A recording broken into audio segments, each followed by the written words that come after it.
Welcome to the MommyZen podcast with Marianne, Clyde.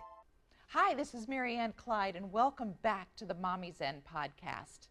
Today, our affirmation is, I have the knowledge and wisdom inside of me to lead me where I want to go.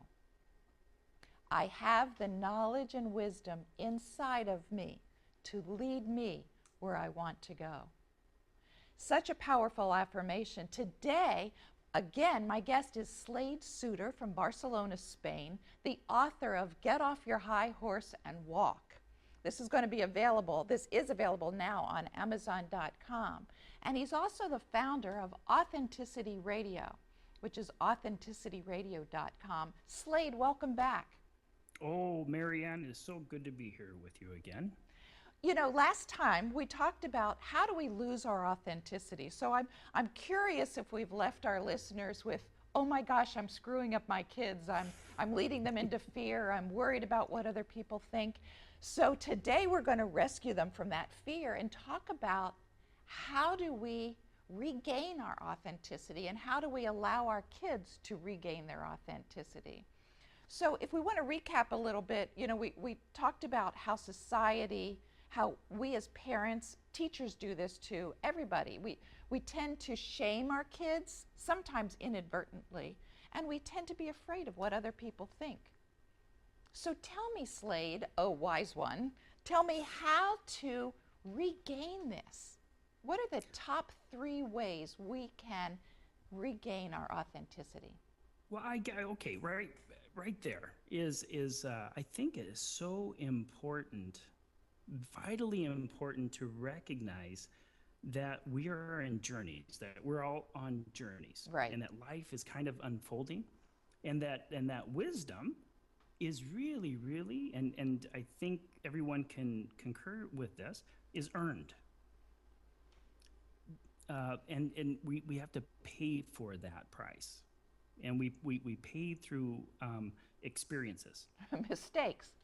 And with the experiences comes a lot of mistakes. You know, and the Bible even says, with much wisdom comes much sorrow. But we want the wisdom. Yes, and wisdom comes one way. We have to walk through, oftentimes, what we perceive as fear itself. Okay. And so recognizing that, you know, I am in the constant state of learning, which is, you know, in another way, is I'm kind of waking up day after day to new things, and that I am not fixed, I am not rigid, and we can take a look at society, and we can see how we are constantly trying to be everything that we are kind of not, right? And that and I am wasting so much energy trying to project images, pretending that I'm actually something that I'm not. And so recognizing that and trying to listen to how you feel at the end of the day. Okay. You know, so every 24-hour cycle, we kind of are rejuvenated if you get a good night's sleep. Right. You know? So important. Yeah, so if I wake up in the morning, I have X amount of energy. I don't know what that is. However, it is a gift given to me. And so how we spend it, you know, and if you start recognizing it, and you can ask yourself, am I projecting images for other people to see? Just ask yourself that throughout the day and see what kind of answer you get back at the end of the day. Okay. And what's also important is you were talking about when we worry about what other people think, and we worry about conflicts that arise and situations that seem difficult. Your point about we're in a process of learning is so important, because if we change our whole attitude about that and recognize difficult circumstances that seem to come against us sometimes, that this is just a learning opportunity. What am I learning through this? And know that I'm building my character. This gives us a different way to look at the world. And so I think that was pretty wise. Well, yeah, it really does. And I think we would do very well on to be able to see that ourselves, is to learn how to be easy on ourselves, to give ourselves perspective on where we're at, to learn how to actually let yourself go.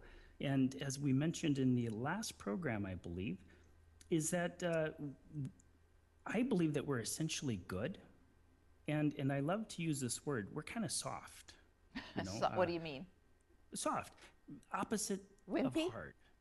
Wimpy? But that's just it. We're not rigid. Okay. But we can be rigid. Yes. And we can be violent at times.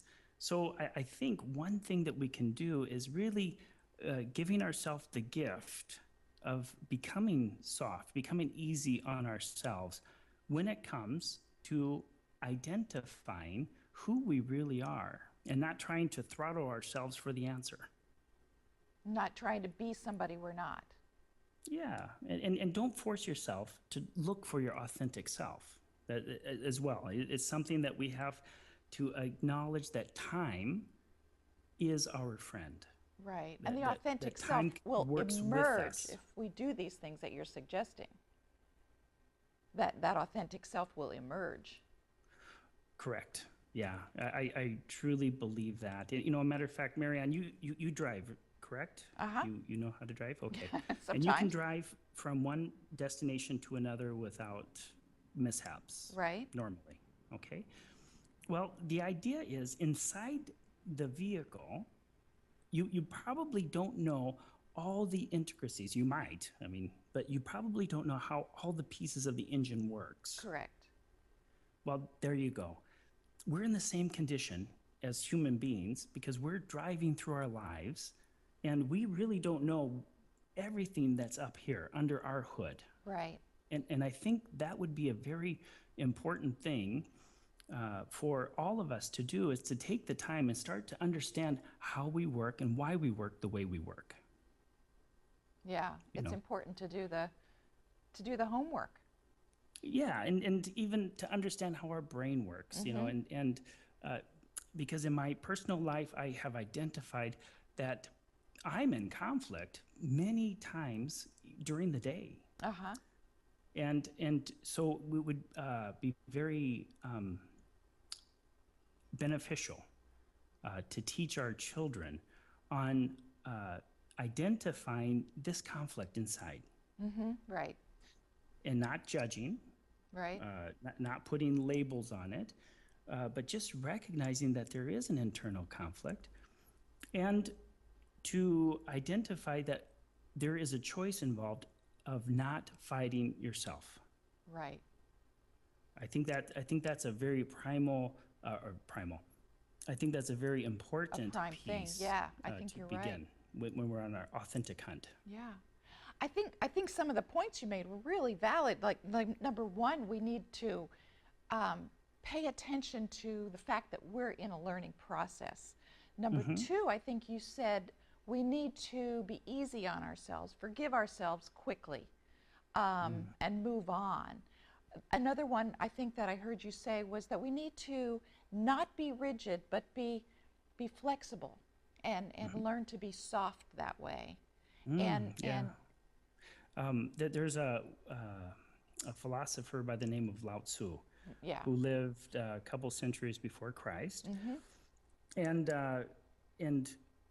he made the reference of having the characteristics of water. I love that. I do too. Yeah, I really do. I'm learning from that all the time, and here's what I believe.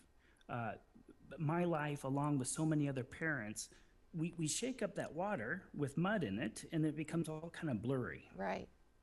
And then the question is, for us parents, do we have the patience to remain still enough for enough time for that dirt to kind of settle? Yeah.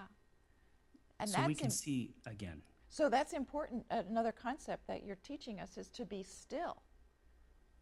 And then water has that quality that can really find its way through all the nooks and crannies, through all the valleys, and water ultimately is very, very strong. It can wear away a path in a canyon. It can beat down a rock, but just by its stillness and its authentic self, it can be a very strong way of making its way in the world.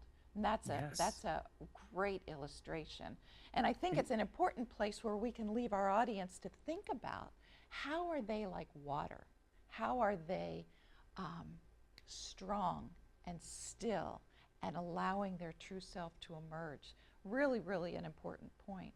And Slade, I know our time's up, but you've given us so many important things to think about what we do to lose our authenticity from last week, and then what we can do right now, today, to get our authenticity back. So Slade Suter, author of Get Off Your High Horse and Walk, and founder of AuthenticityRadio.com, thank you for being my guest for the podcast. Thank you, Marianne, and I'm expecting you back on my station. Oh, would love to do that. And for our viewers, I want to remind you of our affirmation for today. I have the knowledge and wisdom inside of me to lead me to where I want to go. This is Marianne Clyde for the MommyZen podcast. See you next week. Thanks for listening to the MommyZen podcast. For nuggets of encouragement and strength throughout your day, follow Marianne on Twitter at mommy_zen and Facebook at facebook.com/mommyjustbreathe. Also, you can join our mailing list, leave comments, or ask questions by visiting mommy-zen.com.